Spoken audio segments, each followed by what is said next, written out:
Je sais que vous êtes nombreuses à faire tout ce qu'il faut pour perdre du poids. Vous gérez votre alimentation, vous faites du sport, vous essayez de contrôler votre stress, le sommeil. Et pourtant, il n'y a rien qui fait. Ce foutu poids, cette foutue balance ne veut pas pencher en votre faveur. Et pire, c'est qu'en plus, vous manquez d'énergie, vous êtes las de tout, vous vous sentez gonflé, vous vous sentez épuisé en fait. Et vous avez bien pensé à votre thyroïde.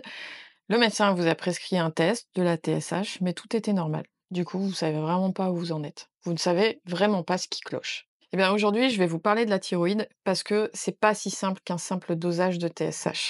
La thyroïde, en fait, il faut l'imaginer vraiment comme le thermostat du corps humain. La thyroïde, elle contrôle beaucoup de choses dans le corps humain. La température corporelle, la fabrication de l'énergie, le métabolisme, l'immunité et même en partie la digestion. C'est vraiment un chef d'orchestre. Faut vraiment la voir comme ça. En fait, elle envoie des messages hormonaux pour contrôler une bonne partie des organes. Et soit elle va faire monter le thermostat, vous allez avoir de l'énergie, tout va s'accélérer, soit elle va diminuer le thermostat, là vous avez froid, vous n'avez plus d'énergie, vous êtes ralenti. Et ce qui va nous intéresser dans tout ça, c'est qu'elle va aussi contrôler votre capacité à brûler les graisses. La semaine dernière, je vous avais déjà parlé de l'insulinorésistance. Avec l'insuline, justement, qui est l'hormone du stockage, là, on va voir comment la thyroïde, ça peut aussi influencer ça. Donc, pour résumer rapidement, voilà comment ça fonctionne. Le cerveau, il envoie un message à la thyroïde par le biais de cette fameuse TSH. La TSH, c'est l'hormone que le cerveau envoie pour dire à la thyroïde, et là, il est temps de fabriquer des hormones. Et donc, sous l'impulsion de cette TSH, la thyroïde, elle va fabriquer de la T3 et de la T4. Beaucoup de T4, un tout petit peu de T3. Ce qu'il faut savoir, c'est que la forme active, c'est la T3. La T4, en fait, c'est une pré-hormone. Et le but, c'est que cette pré-hormone soit transformée en T3, en périphérique, on appelle ça. C'est-à-dire principalement dans le foie et dans les reins. Et après, ça va aller à la cellule cible, dans les organes. Et donc, il y a un contrôle permanent du cerveau. Le cerveau, s'il détecte qu'il y a suffisamment de T3 et T4 dans le sang, il va plus produire de TSH, c'est-à-dire qu'il va pas stimuler la thyroïde pour qu'elle produise. Inversement, s'il détecte qu'il n'y a pas assez de T3 et de T4 dans le sang, il va produire de la TSH pour aller stimuler la thyroïde. Et donc, vous aurez compris que quand on fait un dosage de la TSH, en fait, on évalue la communication entre le cerveau et la thyroïde. Ce qui, en soi, peut être un bon reflet de ce qui se passe réellement, sauf que il peut y avoir des problèmes à plusieurs niveaux. C'est ce que je vais vous expliquer juste après. Déjà, il faut savoir que au niveau génétique, il y a un gène qui s'appelle le gène DIO2 qui va coder pour une enzyme clé, puisque c'est l'enzyme qui va servir à convertir la T4 en T3. Et donc, vous l'aurez compris, si ce gène fonctionne mal, vous aurez beau avoir de la T4, vous aurez du mal à la transformer en T3, qui, je le rappelle, est la seule hormone active. Donc, vous aurez de la T4 dans le sang, un petit peu de T3 parce qu'elle est quand même fabriquée directement par la thyroïde. Donc, votre cerveau pensera que tout va bien, sauf que cette T4, elle n'est pas transformée en T3. Et donc, résultat, vous aurez des signes d'hypothyroïdie, c'est-à-dire fatigue, prise de poids ou résistance à la perte de poids, un ralentissement global, constipation, frilosité, etc. Donc ça, c'était pour la part génétique, mais il y a d'autres endroits où ça peut bloquer. Donc ça peut être à cause de ce gène DIO2, mais pas que. Donc tout simplement, ça peut déjà être une production insuffisante de T4. Les causes, ça peut être une carence en iode ou en tyrosine. Ça, c'est les briques de base pour fabriquer les hormones dans la thyroïde. Ça peut être une maladie de la thyroïde, comme Hashimoto, comme la maladie de Basedow. Ça peut être des nodules thyroïdiens. Ou ça peut être, cause moins connue, une intoxication aux métaux lourds qui vont ralentir le fonctionnement de la thyroïde. On peut aussi avoir un problème de conversion de T4 en T3. Donc, hormis ce problème génétique, il faut savoir que la conversion de T4 en T3, elle se fait principalement dans le foie et les reins, mais que cette étape nécessite ce qu'on appelle des cofacteurs. Donc, notamment le sélénium, le zinc. Et cette conversion de T4 en T3, elle peut également être impactée par le stress chronique, un cortisol élevé, ça bloque la conversion, par de l'inflammation aussi, une inflammation chronique de bas grade, ça va empêcher le bon fonctionnement des enzymes. Ce qui peut se passer aussi, c'est qu'on peut avoir une conversion excessive en reverse T3. La reverse T3, en fait, c'est une version de la T3 qui est inactive. C'est comme une clé cassée qui bloque les serrures des cellules. Les causes de cette conversion en reverse T3, ça va être encore une fois un excès de stress, des jeûnes trop drastiques. Donc si vous avez fait des régimes yo-yo avec des choses hyper drastiques, hypocaloriques, vous vous êtes affamé, eh ben, ça va favoriser cette production de reverse T3. Les infections chroniques aussi, ça va favoriser ça. En fait, dès que vous mettez un stress trop important sur l'organisme, et ben, en fait, c'est une forme de protection. Il va fabriquer de la reverse T3 pour se ralentir, en fait, pour se mettre en mode sécurité finalement. Et puis, vous pouvez aussi tout simplement avoir une résistance des cellules aux hormones thyroïdiennes. Comme avec l'insuline, de la même manière, vos cellules, elles peuvent être sourdes aux hormones thyroïdiennes. Et là, en fait, c'est là où la TSH, encore une fois, ça a ses limites parce que là, vous allez avoir des niveaux normaux dans le sang, que ce soit de TSH, de T4, de T3, mais elles n'arrivent pas à parler aux cellules. Et donc, le métabolisme reste lent avec tous les signes d'hypothyroïdie. C'est pour ça que la thyroïde, on dit toujours que l'examen clinique est hyper important. Quels sont vos signes cliniques? Et il faut toujours les corréler. En tout cas, ils ont au moins autant d'importance que le bilan sanguin. Qu'est-ce qui peut entraîner une résistance périphérique comme ça des cellules? Et ben, ça peut être par exemple une carence en vitamine A. Parce qu'il faut savoir que les récepteurs dans le noyau, les récepteurs aux hormones thyroïdiennes, ont besoin de se coupler à la vitamine A pour fonctionner. Sans vitamine A, le récepteur ne s'active pas. Et donc l'hormone thyroïdienne ne peut pas faire son office. Et puis, il ne faut pas oublier dans l'histoire qu'il faut aussi toujours avoir des bons statuts d'oméga 3. Les oméga 3, en fait, ils entrent dans la composition de la membrane cellulaire pour lui conférer une bonne fluidité. Et plus la fluidité de cette membrane est optimale, plus les récepteurs vont bien fonctionner. Et les échanges entre le milieu extracellulaire et le milieu intracellulaire se feront de manière optimale. Si cette membrane n'est pas fluide, au niveau des échanges, c'est laborieux. Donc vous voyez bien qu'une thyroïde, elle a plein de raisons d'être ralentie, il y a plein de causes qui peuvent la ralentir et en même temps ne pas être détectée au simple dosage de la TSH. Et donc je vous disais, il est important de corréler l'examen clinique, c'est-à-dire les signes cliniques. Alors quels sont ces signes cliniques? Déjà, ce qu'il faut noter, c'est que ces signes peuvent être légers et non spécifiques. Et c'est ça qui rend les diagnostics aussi parfois difficiles. Dans certains cas, en fait, ces signes cliniques, ils peuvent être confondus avec d'autres troubles ou ils peuvent être associés à d'autres troubles, notamment en plus en périménopause. Ils peuvent aussi être attribués au stress ou à la fatigue chronique. La fatigue chronique, on est bien d'accord que ça reste qu'un symptôme de quelque chose. Il faut toujours aller chercher pourquoi on a une fatigue chronique.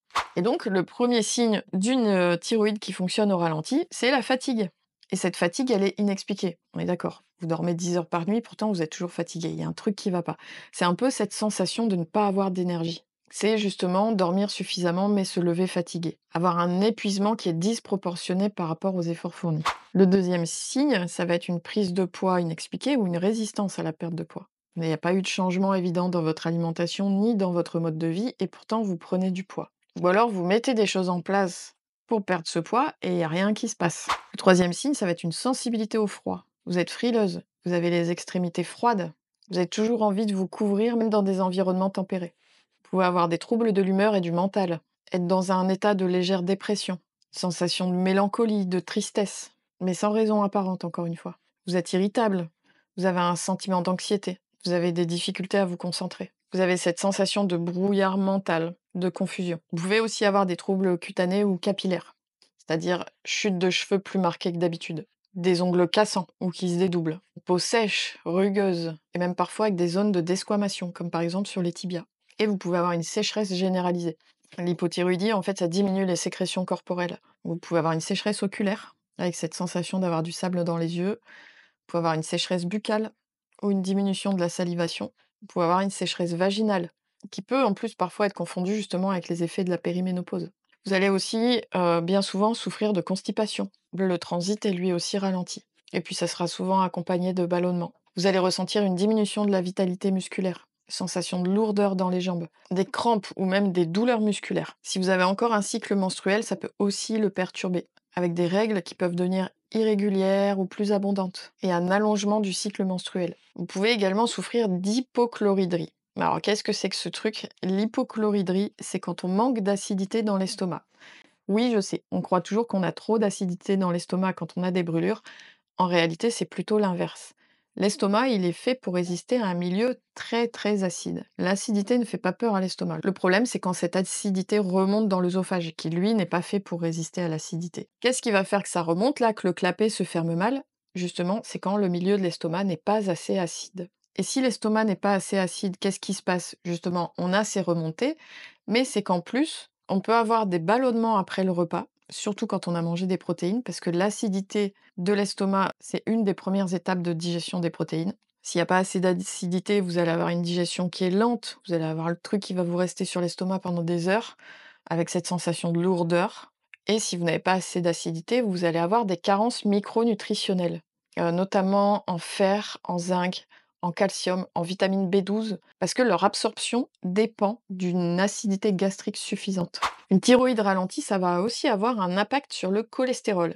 Et oui, l'hypothyroïdie, en fait, ça va ralentir le métabolisme des graisses, et y compris la dégradation du cholestérol. Donc vous pouvez avoir une augmentation du cholestérol total et du LDL, qui est le mauvais cholestérol. Et ça, même avec une alimentation saine. Et en plus, vous allez avoir une résistance au régime hypocholestérolémiant ou même aux traitements médicamenteux, hein. Souvent, c'est les statines. Donc l'hypothyroïdie, ça peut vraiment ralentir la vidange de la vésicule biliaire et résultat, vous digérez moins bien les graisses. Et en plus, vous avez plus de risques de faire des calculs biliaires. La thyroïde, elle va aussi influencer la tension artérielle. Et quand vous avez une thyroïde qui est ralentie, vous pouvez vous retrouver avec une tension artérielle qui est basse, ou en tout cas qui est déséquilibrée. Vous pouvez même avoir des sensations de vertige quand vous vous levez trop rapidement. Et évidemment, avec une tension qui est basse, vous aurez cette sensation de fatigue. Une thyroïde ralentie, ça peut aussi provoquer des œdèmes. Et souvent, c'est les œdèmes au réveil. Si vous vous réveillez gonflé, c'est pas normal. Souvent, c'est au niveau du visage, on se sent bouffi, ou même on peut le sentir au niveau des doigts aussi. Vous pouvez aussi avoir des changements subtils dans la voix et dans la respiration. Vous allez avoir la voix qui va devenir rauque ou plus grave. Et vous allez avoir une respiration un peu plus lourde, surtout à l'effort. Et le problème dans tous ces signes, vous l'aurez compris, c'est qu'ils peuvent aussi individuellement être attribués à d'autres problèmes, à d'autres causes. Souvent, on va vous dire, bah, c'est l'âge, comme si l'âge c'était une maladie. On va vous dire c'est le stress, on va vous dire c'est la ménopause. Et pourtant, tout ça, c'est un faisceau d'indices précieux qui peut conduire à soupçonner un problème thyroïdien. C'est pas ces signes pris indépendamment les uns des autres. C'est plusieurs de ces signes qui doivent faire penser à la thyroïde. Donc, une fois qu'on a tout ça, bah, qu'est-ce qu'on fait? C'est bien beau, mais qu'est-ce qu'on fait? Pour améliorer la santé thyroïdienne, à condition, bien sûr, qu'on ne soit pas dans la pathologie. Hashimoto, base d'eau, nodules, tout ça, c'est de la pathologie, il faut consulter un médecin. Mais à côté de ça, vous pouvez aussi vous-même soutenir votre thyroïde. Déjà, il va falloir optimiser l'alimentation. Consommer des aliments riches en iode, parce que c'est la brique de base des hormones thyroïdiennes, comme les algues, le poisson.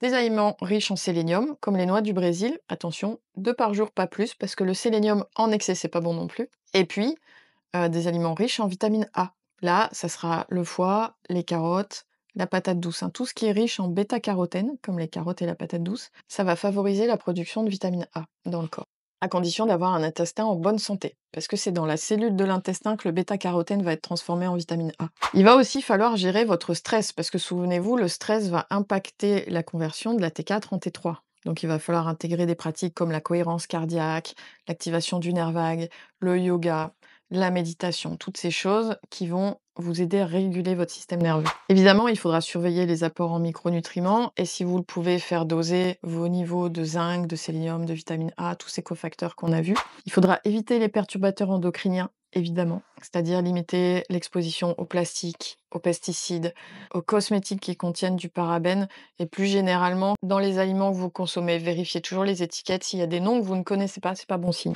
Si vous avez été exposé aux métaux lourds, faites des bilans à ce niveau-là aussi. Et puis, plus généralement, faites un bilan complet. C'est-à-dire, ne vous limitez pas à la TSH.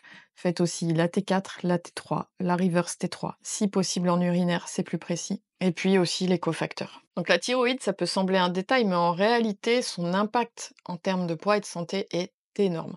Avoir une thyroïde qui fonctionne de façon optimale, c'est être à son poids d'équilibre, c'est avoir de l'énergie, c'est avoir une immunité au top, c'est en fait avoir un bien-être profond et une pleine santé. N'oubliez pas qu'en matière de santé, c'est souvent les petites choses qui font des grandes différences, les petites choses maintenues sur le long terme. Voilà ce que je voulais vous dire sur la thyroïde. J'espère que cette vidéo vous a plu.